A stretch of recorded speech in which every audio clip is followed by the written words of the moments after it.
And welcome to the Follow Through. I'm Pastor Fred. Great to have you with us today. We are doing the Red Letter Challenge starting this week.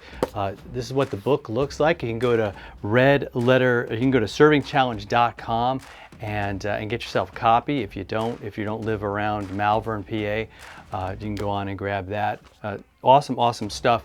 Today we're going to be looking at the intro, and each day we're going to be looking, starting on Tuesday, with all the days as they're numbered. All right, so Tuesday be day 1, Wednesday be day 2, and so on. And I'm not going to be rehashing what's in the book. I just kind of want to keep you going, encourage you each and every day, just to kind of keep with the reading. Now, in the intro, great passage that we want to look at is from Matthew 20, verse 28. Jesus said, "The Son of Man did not come to be served, but to serve, and to give his life as a ransom for many."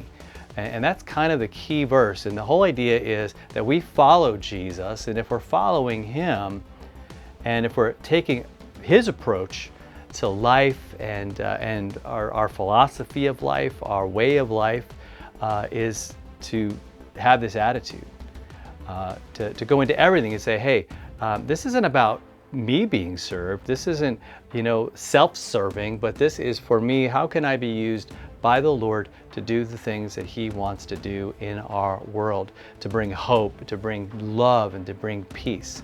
And so that's at the heart of this. And one of the things I want to what I think was awesome, I want to thank Zach Zender for writing this amazing book and just giving us so much helpful information in here.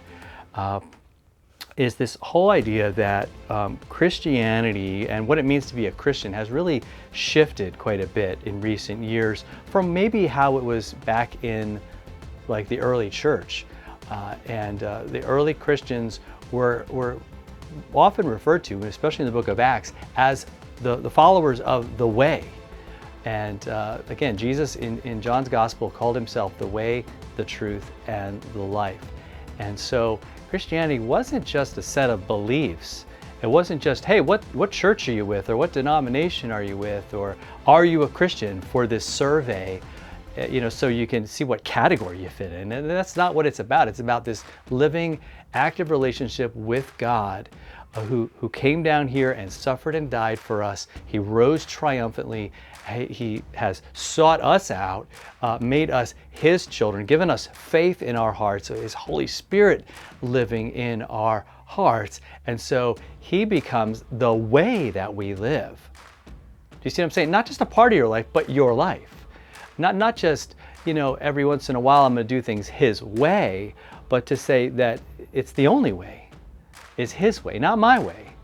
And that's going to be the difference. That's what you're going to bump into, I really think, day after day, is that, that difference between my way and God's way.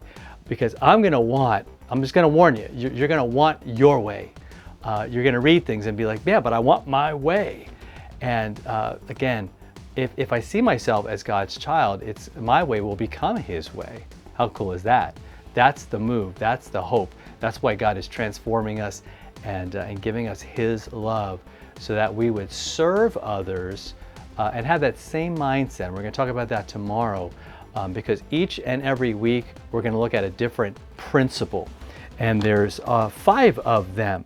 And each week on Sunday, the sermon will talk about that principle. And then each of the week's days, we will basically unpack those a little further. And so here's the 5. They're aspects, he calls them in the book. It's attitude, availability, action, ability, and ambition. And for the rest of this week, I'm going to take each and every one of those, and throughout your reading, you're going to be looking at those the following week. But this week, we're just going to take an overview, all right? So let's get ready. Tomorrow, we begin day 1 of our reading with our attitude, all right? And we'll see you tomorrow as we look at that.